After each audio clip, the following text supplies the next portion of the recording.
Hello மக்களே, என்னோட channel first time பார்க்குறீங்கன்னா ப்ளீஸ் சப்ஸ்கிரைப் பண்ணிட்டு பாருங்கள். இன்றைக்கி தாமஸ் ஆல்வா எடிசனோட ஸ்டோரிஸ் தான் சொல்ல போகிறேன். லைட் இல்லைனா நம்மளால் இருக்கவே முடியாது. அந்த லைட்டை கண்டுபிடிச்சவரோட ஸ்டோரிஸ் தான் இது. இவர் பார்த்தீங்கன்னாக்கா 9 வயசுலேயே வந்துட்டு சயின்ஸ் மேலே ரொம்ப ஆர்வமாக சயின்ஸ் புக்கில் நிறையா ரெஃபர் பண்ண ஆரம்பிக்கிறாரு. இவரோட ஆர்வத்தை பார்த்து அவங்க அம்மா வீட்லேயே ஒரு லேப் ஒன்று ஸ்டார்ட் பண்ணி கொடுக்குறாங்க. கொஞ்ச நேரத்துக்கு அப்புறம் அவங்க அம்மா அந்த பொருள்லாம் தூக்கி வெளில போட்டுறாங்க. இவரால் அந்த எக்யூப்மெண்ட்ஸ் வாங்குறதுக்கு பைசா இல்லை. இவர் வந்துட்டு சின்ன சின்ன வேலைகள் செய்ய ஆரம்பிக்கிறாரு. குதிரை வண்டியில் போயிட்டு காய்கறி விற்று அதில் வந்து எக்யூப்மெண்ட்ஸ்லாம் வாங்குறதுக்கு ட்ரை பண்ணுறாரு. அந்த டைமில் பார்த்திங்கன்னா 1959 புதிய ரயில் போக்குவரத்து பகுதி வந்துட்டு அங்கே தொடங்கப்படுது.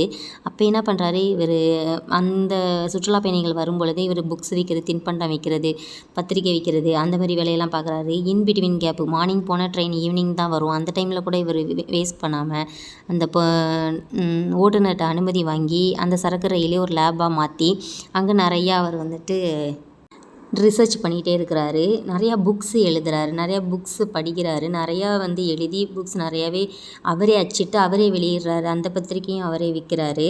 அந்த நேரத்தில் ஃபஸ்ட்டு டைம் அவர் லைட்டு கண்டுபிடிக்கிறாரு 1879. அது ஒரு நாள் ஃபுல்லாக எரியுது.